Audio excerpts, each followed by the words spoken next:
for a moment as the riders started the second heat, but the track was badly cut up and barely rideable in some places. The whole shot went to Stefan Everts, number 2, from Swiss rider Rolf Dupasquier, Germany's Pit Beirer, and the Czech Michal Kadilček. The Belgian immediately opened up a lead over his rivals. On this track, Everts had a major advantage being up in front, choosing his lines carefully and riding at his own pace. Even he was not able to avoid the mud thrown up by the other riders. Behind the Belgian champion, the carnage continued. Marco Kovalainen, number 57, was second, ahead of American John Dowd, number 24. And Dupasquier, number 60, crashed. Many other riders hit the mud in the first corners. In these conditions, Stefan Everts simply tried to hold on to his lead and rode carefully, managing to stay out of trouble. Which wasn't the case for his teammate Kaps, number 1, who clashed with the Slovak Vucenic. Kovalainen, the Finn, was in a surprising second place. Italian Alessandro Pusa only survived 4 laps. Stefan Everts continued his one-horse race, opening up a lead of more than 4 seconds on the second-placed rider. Next on the first lap, Frenchman Michael Pichon, number 15, was having a good race and would finally finish the heat in second place.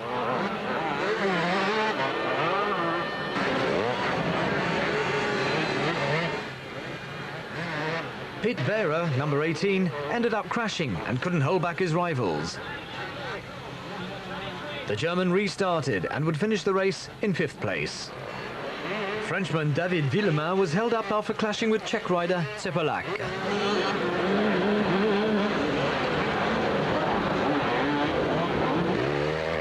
By mid-race, conditions were so bad that several riders found themselves stuck on the track, including Stefan Everts.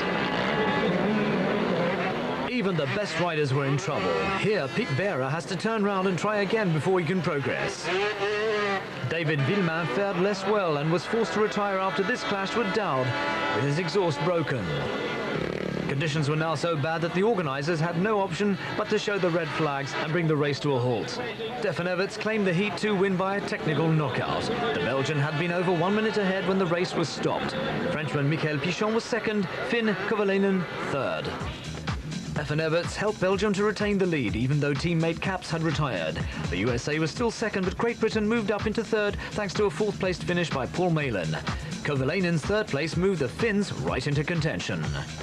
The French were 5th thanks to Pichon's 2nd place. Italy scored nothing and dropped 3 positions. This was a really tough heat for the 125 riders. The power of their machines not enough to cope with the Foxhill mud.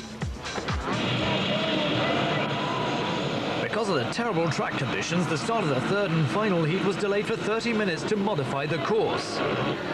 Bernd Eckenbach, number 19, grabbed the whole shot from Marnik Beverts, Darrell King and Michael Pichon. As the German escaped out front, Dutch rider Gert-Jan van Doorn, number 31, was fighting for 2nd place, with New Zealander Darrell King, number 22.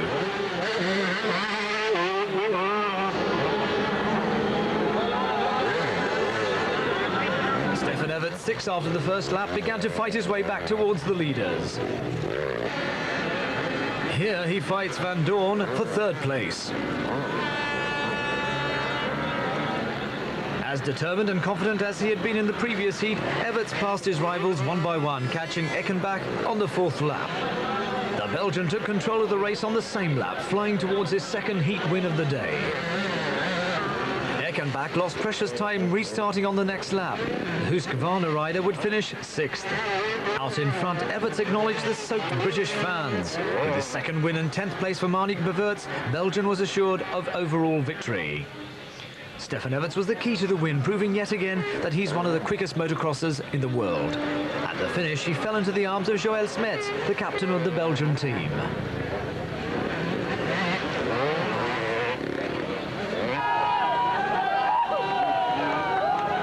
As Marnik Beverts arrived at the finish line, the team exploded with joy. Belgium had claimed its 12th Motocross of Nations.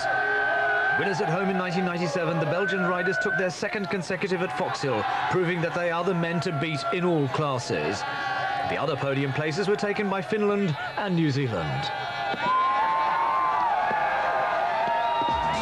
So, a significant win for the Belgians, untroubled by any other nation during the weekend.